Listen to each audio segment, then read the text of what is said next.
Hello bachcho, let us read the question. The question says, why does the color of copper sulfate solution change when an iron nail is dipped in it? यानी copper sulphate का colour क्यों change हो जाता है जब उसमें iron nail को dip किया जाता है। एक्चुअली आयरन नेल को जब कॉपर सल्फेट सॉल्यूशन में डिप किया जाता है तो कॉपर सल्फेट से कॉपर का डिस्प्लेसमेंट हो जाता है आयरन के द्वारा, यानी डिस्प्लेसमेंट रिएक्शन ऑकर हो जाती है। यानी the key concept of this question is the knowledge of displacement reactions. अब डिस्प्लेसमेंट रिएक्शंस क्या होती हैं? एक्चुअली डिस्प्लेसमेंट रिएक्शंस वो टाइप ऑफ रिएक्शंस होती हैं जिनमें मोर रिएक्टिव एलिमेंट जब लेस रिएक्टिव एलिमेंट के कंपाउंड के एक्सपोजर में आता है तो लेस रिएक्टिव एलिमेंट को उनके कंपाउंड से डिस्प्लेस कर देता है। यानी more reactive element displaces less reactive element from there compound from its compound.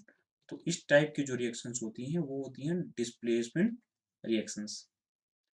अब इस केस में भी डिस्प्लेसमेंट रिएक्शन हो रहा है, कैसे? तो कॉपर सल्फेट के सॉल्यूशन में आयरन नेल को डिप किया जा रहा है। मान लीजिए कॉपर सल्फेट सॉल्यूशन में आयरन नेल को डिप किया जा रहा है। तो एक्चुअली कॉपर सल्फेट का जो कलर होता है वो ब्लू कलर का होता है, आयरन ग्रे कलर का होता है। कॉपर सल्फेट सॉल्यूशन में जब आयरन के नेल को डिप किया जाता है तो आयरन की रिएक्टिविटी ज्यादा होती है। ये कैसे पता चलेगा? ये पता चलता है रिएक्टिविटी सीरीज से।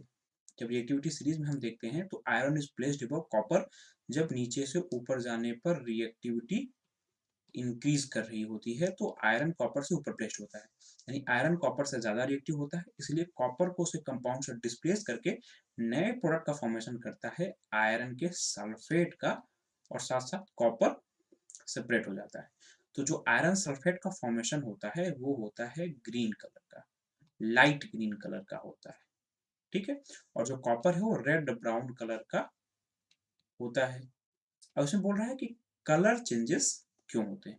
तो कलर चेंजेस कैसे हो रहे हैं? कलर चेंजेस पहले कॉपर सल्फेट ब्लू कलर का हो रहा होगा, जब उसमें आयरन नेल डिप किया जा रहा होगा तो ब्लू कलर कम हो रहा होगा और लाइट ग्रीन कलर, क्योंकि आयरन सल्फेट का फॉर्मेशन हो रहा होगा तो लाइट ग्रीन कलर बढ़ रहा होगा। यानी कलर चेंजेस किसमें होंगे? ब्लू से लाइट ग्रीन। ठीक है। तो हम लिखेंगे कि colour changes are observe due to displacement of copper by the iron, क्योंकि कॉपर का आयरन कॉपर सल्फेट से जब डिस्प्लेसमेंट हो रहा है आयरन के द्वारा तभी आयरन सल्फेट का फॉर्मेशन हो रहा है और इसी कारण से कलर का चेंज हो रहा है, कॉपर सल्फेट सॉल्यूशन का कलर चेंज हो रहा है। यानी colour of copper sulphate changes due to displacement of copper by iron to form, और जो फॉर्मेशन हो रहा है किसका हो रहा है? आयरन के सल्फेट का।